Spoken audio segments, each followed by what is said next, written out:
When I say the religious right is declining, I'm specifically talking about organizations that were formed with the primary purpose of mobilizing evangelicals into regular voters for the Republican Party. And there's a lot been written about this. And if you go back, the conservatives who approached Jerry Falwell to find more majority were very explicit that they were doing this for political reasons. A Republican National Committeeman from Virginia referred to the evangelicals as virgin timber out there. And they were trying to harvest that virgin timber for the Republican Party, and they did a very good job. In this Republican primary campaign, the leaders of the religious right endorsed pretty much absolutely everybody but Mike Huckabee and John McCain. Pat Robertson went for Rudy Giuliani, which did not seem particularly providential either way. The evangelical leaders, again, not the voters, leaders strongly opposed McCain. He won the nomination in the face of their opposition. Mike Huckabee had no support from those leaders. He happens to be an evangelical preacher and a Southern Baptist preacher. But a lot of evangelicals on the ground liked him. And what's intriguing about Huckabee, or at least to me, is that while he is very conservative on issues such as abortion and gay marriage, he really did sound at times, despite his wacky tax plan, like a reincarnation of William Jennings Bryan. He talked about inequality, unfairness in the economy, education, health care. This is a very different accent on evangelicalism, even though it is certainly biblically consistent. And I could go into detail on Obama and Clinton, suffice it to say that they have spoken about religion in a very different way, and they did not come to it just after reading the 2004 exit polls. They had actually discovered God before they looked at the 2004 exit polls. Many Americans are not just atheists. I write about the neo-atheists, as I call them in the book, and I'm happy to talk about that movement. My own view is that I welcome atheists as a general principle. In fact, one of my favorite columns I ever wrote, just as I don't like prejudice against believers, I don't like prejudice against atheists. And Leon Wieseltier, the literary editor of the New Republic, some of you may know, wrote a fabulous piece about 5 years ago, or a bit less than that, and it ran under the great headline, God Bless Atheists. And Leon made a wonderful case that if atheists took the question of God's existence as seriously, and in many cases more seriously than many believers, and that believers should welcome the challenge of atheists. After all, it was St. Paul who said we must give an account of the faith that is in us. And if believers couldn't give a good intellectual account, Leon's emphasis was on intellectual, they probably should go back to the drawing board. So I wrote this column saying, you know, I don't like prejudice against atheists, and I got my favorite email that I've ever gotten as a columnist. You get the great thing about the email thing at the bottom of your column is you hear from lots of readers, and mostly you hear more somehow from people who disagree with you than agree with you. My favorite repeatable negative email began, "Dear Mr. Dionne, are you as dumb in person?" And if you get nothing else out of my talk today, you'll be able to answer that question for yourself. But this person sent me an email that said, "Dear Mr. Dionne, I am an atheist, and if I may say so, God bless you."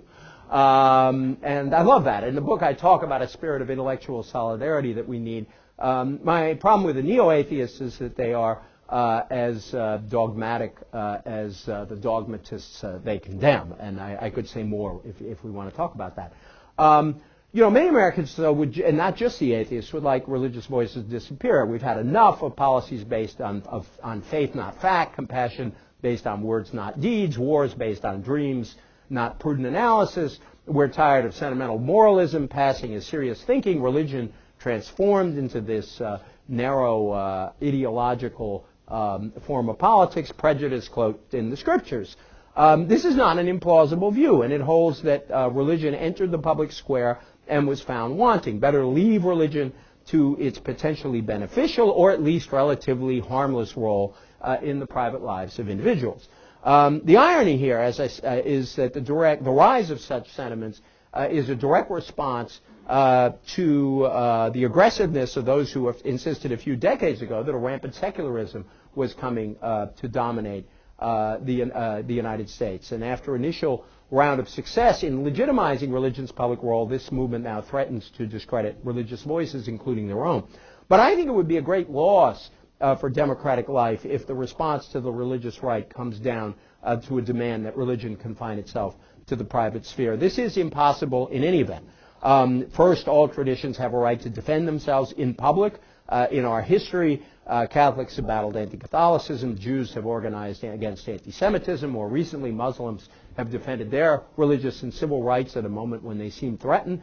For many evangelical Christians, the recent forms of self-assertion were aimed primarily at pushing back against their sense of exclusion from the dominant culture, and it grew from their belief that an elite held strong prejudices against them and their worldview. Religion is also necessarily public because those who hold to particular traditions and ideas have a right to advance those propositions in public and win new allies, and it is in the nature of our great traditions to have a public and private face. It is also the right of all citizens, including religious citizens, and yes, including those whose views I criticize in my book, to join our public deliberation to organize in pursuit of their definitions of the public good. Jeffrey Stout, a professor of religion at Princeton, I think said it very well. He said, secularism comes across to believers as a mixture of insult and exclusion. Believers who feel that they have been written off as irrational or deprived of an opportunity to express their deepest concern when important issues come up for discussion are also apt to feel alienated and resentful. Indeed, they do, and indeed they will. I want to make 3 quick points before I close. My favorite little section of the book is one in which I argue that encouraging doubt is one of faith's main tasks. Now, that may seem paradoxical, but that is the case only if faith is defined as a demand that everyone assent without reservation to a long and very particular list of propositions. This is an inadequate understanding of faith. But also, you need to understand, I think, or one should try to understand what moral doubt is. Moral doubt, as my friend and the philosopher Bill Galston has said, questions our motivations and pretensions to special virtue. As Galston writes, the absence of moral doubt makes it too difficult to recognize and rectify our mistakes. The cure, as Reinhold Niebuhr has said, is the humility that comes from an acceptance of the limits to human striving. A little bit of such doubt might have been useful before we started the Iraq War.